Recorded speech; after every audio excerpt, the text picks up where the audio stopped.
Welcome to the vocabulary lesson for bad choices. Let's get started. This is actually not a Dear Abby letter. It's a Dear Dr. Tracy letter, another advice column, but same idea. So here we go. Okay, first of all, in the beginning, we see the word divorced. Of course, divorced means you're not married anymore. You were married and then you broke the marriage. Now you are divorced. Okay, and then we see the word approximately. Approximately means about, almost, kind of. So she says, I've been divorced for approximately 3 years. Means about 3 years. Not exactly 3 years, but, close to 3 years. Okay, and then she said when she met her new boyfriend, she said they hit it off very quickly. When you talk about people hitting it off or to hit it off, it means you like each other very quickly. So you go to a party, you meet someone new, and you say, wow, we hit it off. It means you started talking and immediately or very quickly you liked each other. So that's to hit it off. Sometimes it's used with dating, sometimes just friendship is fine also. Okay, then a little bit later in the paragraph, she says she found out that her boyfriend was fooling around with someone else. Now, in this case, in a situation, fooling around in a dating situation means basically having sex with somebody. And it has an idea of very casual. It's not a deep, serious relationship. So if you say, someone asks you, are you dating? Are you dating that person? And you say, no, we're just fooling around. It just means you're just having fun, maybe having sex, but that's all. It's not a super serious relationship. So her boyfriend was fooling around with someone else. She found out that he was having sex with somebody else. And of course, she's not happy. All right, and then she said, I figured that since we didn't have a committed relationship, that it was no problem. I figured means I thought. Sometimes we'll say, I figure this is a good thing to do. It means I think it's a good thing to do. So to figure means to think. It has other meanings maybe too, but in this case, and usually, it's kind of a casual way to say think or believe. Okay, and then she said she figured she had no place to say anything, because they did not have a committed relationship. A committed relationship is a serious relationship where you say, I'm only with you, you're only with me. That's a committed relationship. So if you're married, that's a committed relationship. If you have a very serious boyfriend or girlfriend, that's a committed relationship. It's not just fooling around. It's a committed relationship, serious. So she said, we didn't have a committed relationship, so I had no place to say anything. To have no place to do something, it means you have no good reason. So I had no place to say anything means I have no good reason to complain, to say something to him, to complain. Oh, why are you with that other woman? Because they did not have a committed relationship, she had no place to say something to him, to complain. She had no good reason to complain. All right, and she mentions in that first paragraph also that she found out that this guy, her boyfriend, went with another woman to his family reunion. A reunion is kind of a meeting, but it's a meeting of people from your past. So a family reunion means all of your family members come together and they meet one time. Not just your close family, not just your mom and your dad or brother or sister. It also means aunts, uncles, cousins, your really big family. Probably you don't see them a lot. Depends, I guess. Some people live near their big families. But in America, most people don't live near their extended families, their big families. So they have a family reunion sometimes where all the family, the cousins, the aunts, the grandparents, the uncles, everybody gets together at one time. That's called a family reunion. So a family reunion. All right, so then let's move on to the next paragraph for the vocabulary. She says, I guess my issue is the fact that now I'm still in this relationship. She's still with him. She says, my issue. I guess my issue. My issue means my problem. Issue sometimes means topic, but also sometimes it means a problem. Especially in relationships or psychologically, mentally. If we say I have issues or I have an issue, then usually that means I have a problem or I have problems. So she says, I guess my issue is the fact that I have a child with him now, and all this stuff is still happening. So she says, I guess my problem. This is her problem, her issue, her problem. Okay, so she's still dating him, but she says, I brought a child into this nonsense.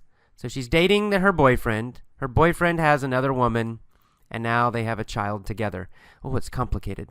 Anyway, she says, I brought a child into this nonsense. So brought a child into means just she gave birth. She had a baby, and now the baby is in this situation also. The child is in this situation. And nonsense means something that's foolish, stupid, crazy. So in this case, this nonsense means this crazy, stupid situation. So now there's a child involved in this crazy situation, in this nonsense. Okay, and then she says that the boyfriend always makes an excuse.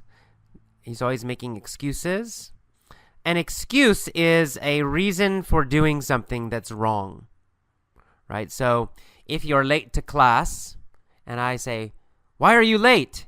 And you say, the bus was late. That's your excuse, right? It's the reason you did something wrong. Being late to class is wrong. It's not a big wrong, but it's a small thing. But it's a mistake or it's something wrong.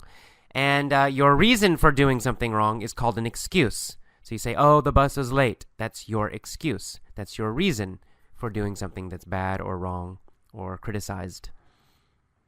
All right, and a little later on in that second paragraph, she says, I have dealt with him taking women to hotels, and my gut tells me it was her. Okay, I have dealt with. To deal with something, to deal with a situation, to deal with a person. It means you keep trying to solve problems in that situation.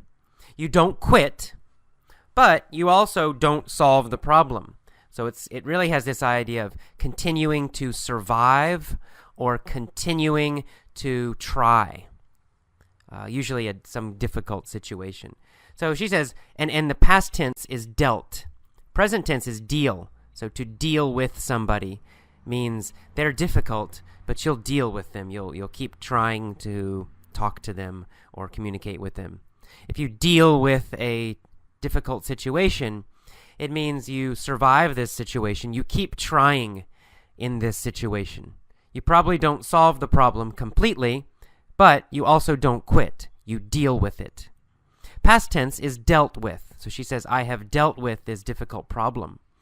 And it's actually present perfect, but anyway. I have dealt with him taking women to hotels. So her boyfriend takes other girls to hotels, and she's dealing with this, or she has dealt with this.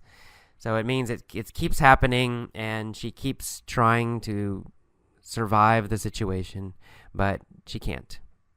Another word or phrase with the same meaning is to handle a situation, to handle a person. So she could say, I have handled him taking women to hotels. It's the same basic meaning as dealt or deal.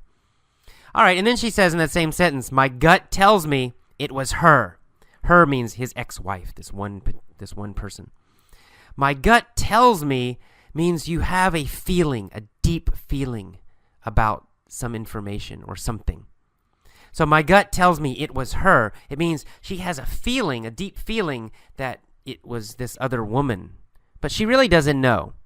A gut feeling, or to have your gut tell you, it means it's not your brain. It's not your logical, normal brain, not your normal mind. It's not that you have good information or you see something happen or you thinking clearly. It's more of an emotion, a deep instinct, a deep intuition, a deep feeling that something is happening or something is wrong.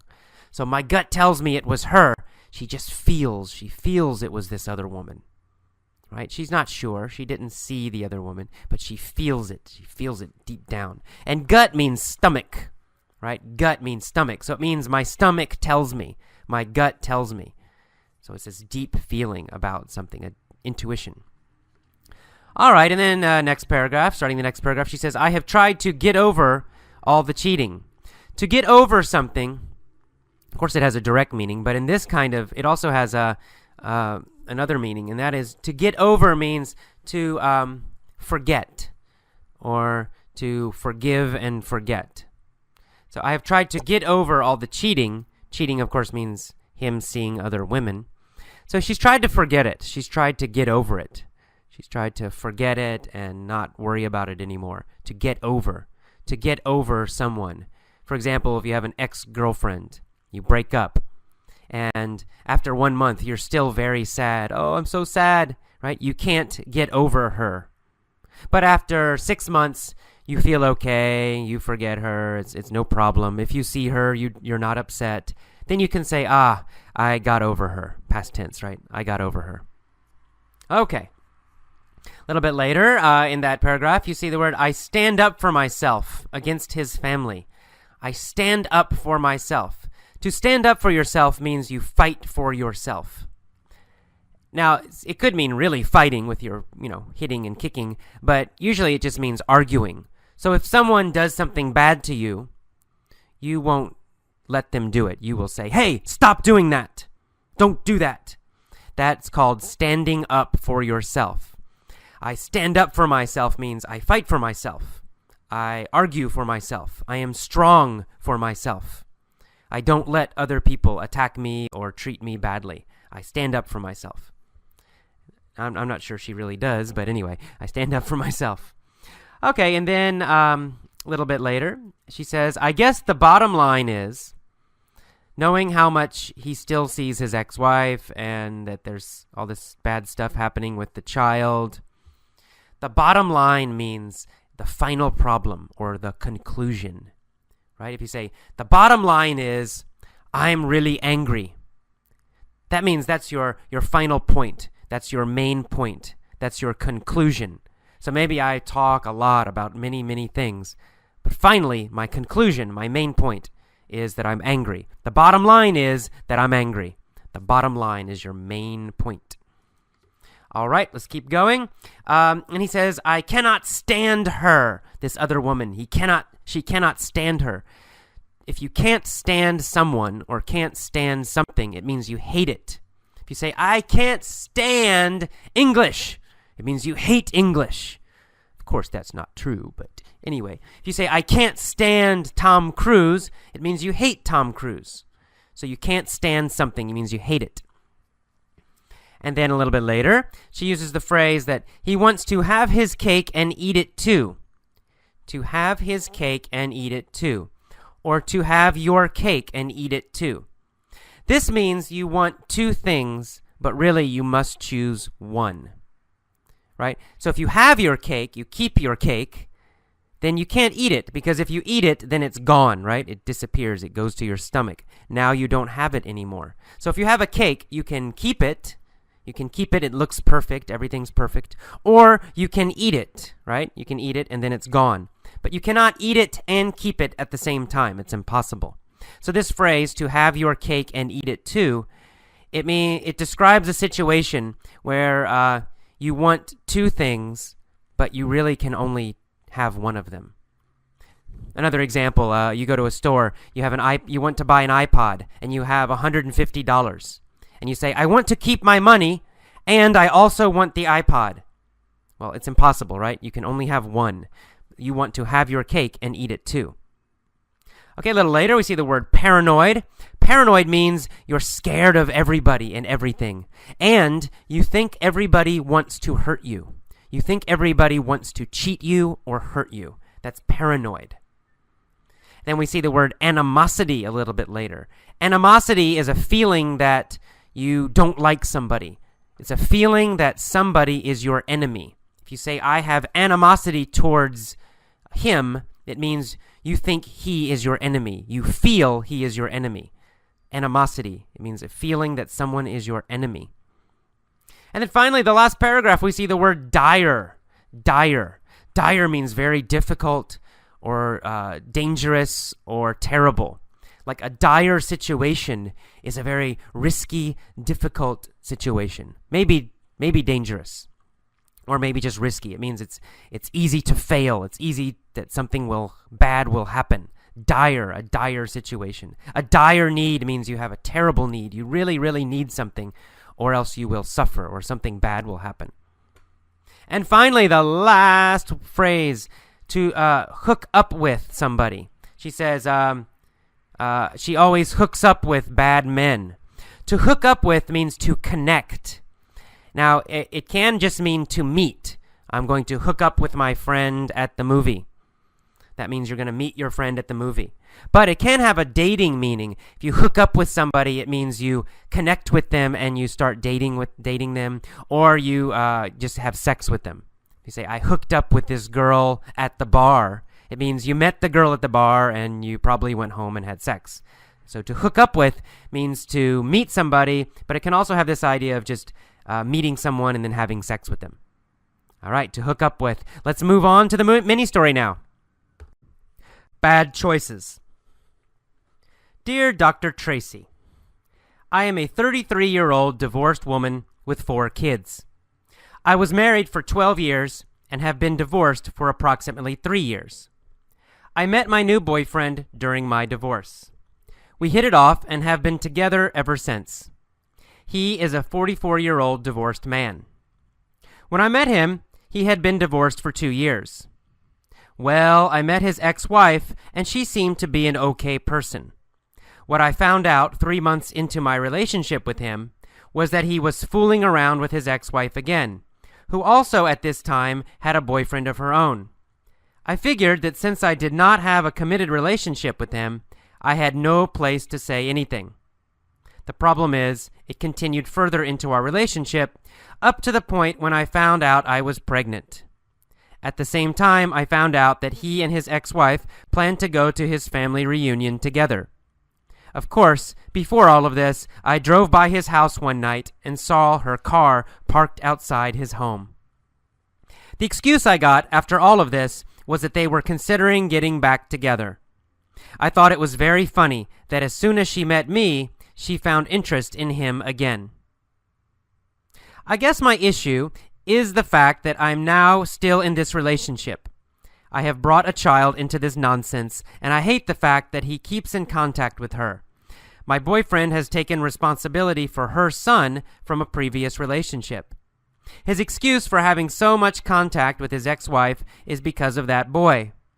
I know this is not true, but I have no real proof otherwise.